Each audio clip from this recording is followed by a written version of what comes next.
Well, we're finishing up on this project with the slow drip water leak that occurred, and just wanted to show you kind of the conclusion of fixing the water leak, number one, and number two. We went a bit since we had the water supply shut off. We took it a step further and took the opportunity to put in some proper valving and isolate some water lines. So in the event, if something should happen in the future, or you want to replace a faucet, or uh, do some home repair, this job will be a lot easier the next go around. So let's take a look at all that. So up here, I got my insulation stuff back in up there in the rim joist. I put them two yellow handle ball valves. We put those in. One's the hot water supply line, and the other one's the cold water supply line to the kitchen. So should a leak or repair or remodel ever come in the future, that is easily accessible, and you can isolate the kitchen right here, and the water for the rest of the house will be left on. The other opportunity that we took is we added this valve right there, and it's just dead-ended right there for now. But the point was, since we had the water supply turned off, it's our goal here in the future. About a year ago, we had that outlet put in, and then we put in an outlet over there. And the goal is this area right here is to become a second laundry facility. And so because of the proximity right there, and we've already tore into the water lines, I went ahead and put in a shutoff for the hot water line that will eventually run across and down there and tap into the clothes washer. I didn't do the cold water line because I'm actually gonna tap into this water line right there, but that one didn't need fixing at the moment, or tampering with, so I elected not to do that until we actually start this project here. And then the real estate homeowner tip of the day, the next step that we did is, if you look back on the previous videos, the foam was not on the hot water line, so the foam insulation was not present. If you rewind on the previous videos, you will not see that foam there. And so I took this opportunity to just make it better.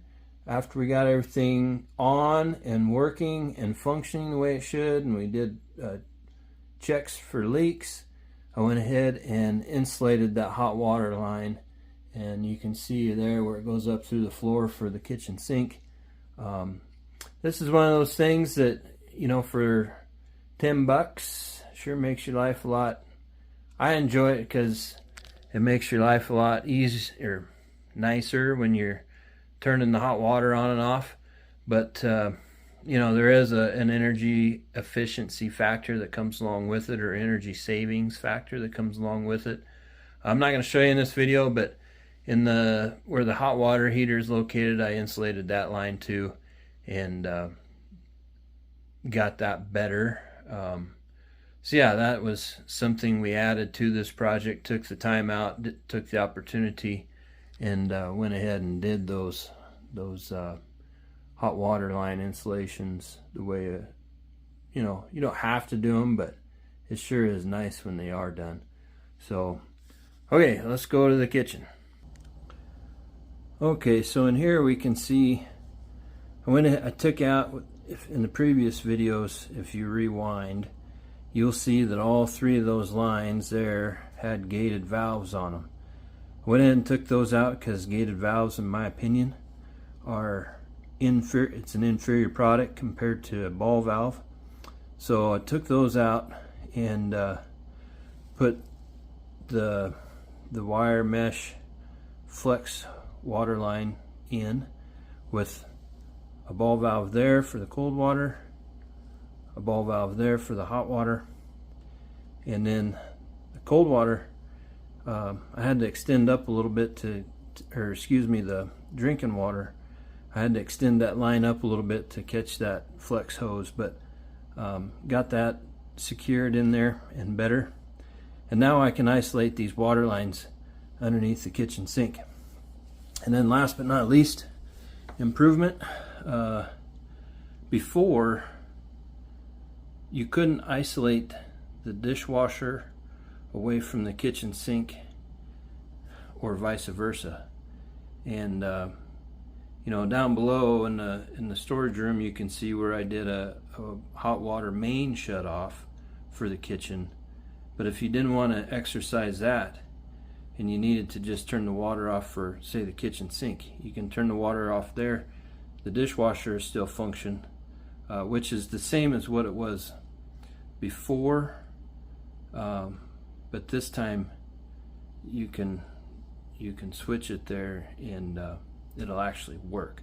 Where with them gated valves, it wasn't necessarily working the way it should. So anyway, that concludes this project, and after 2.5 weeks of letting things dry out and accepting the fact that we had a problem, and then making a solid plan to make things better, not only for now but in the future, we were able to do said plan and execute, and now we're finished up. So hope you enjoyed this journey, and thanks for being a subscriber. I always forget one last thing to tell y'all, but I remembered it before I actually did the edits to these videos and got them out to you, so I'll show it to you real quick.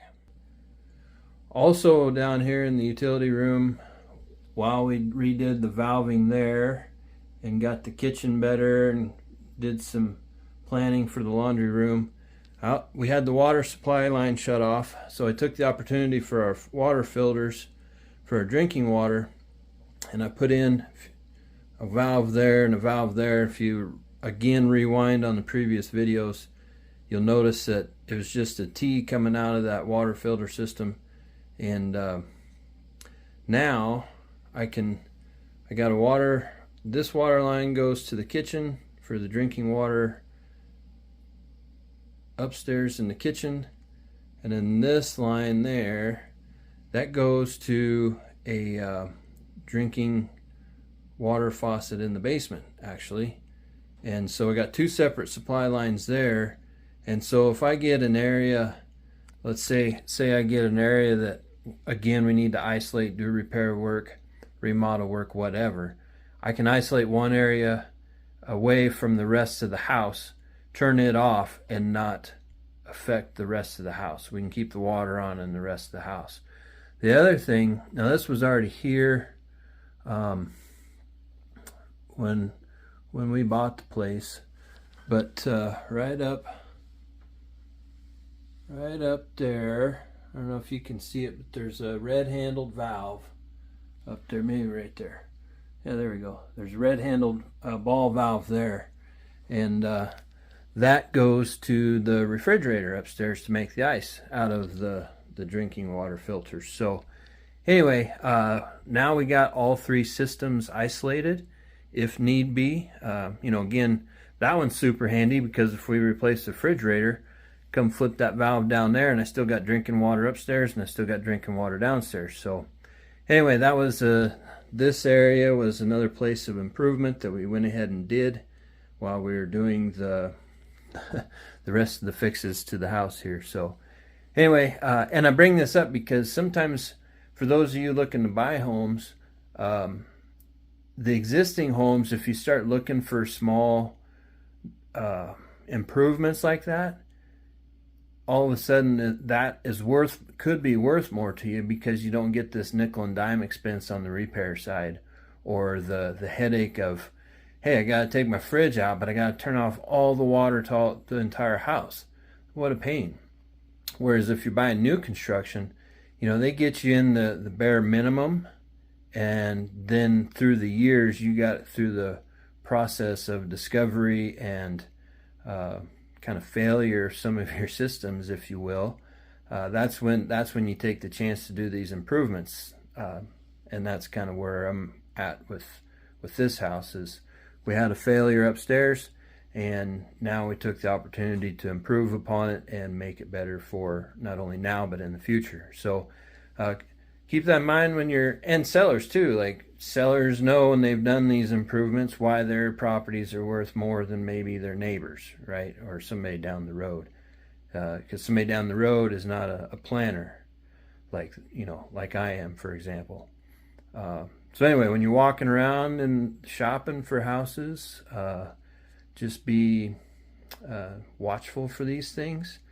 It's the little things that we all know, it's the little things that add up in the end, right? So anyway, I hope that that second tip of the day helps you. And if you got any questions, comments, leave it down below in the comments section and we'll address them as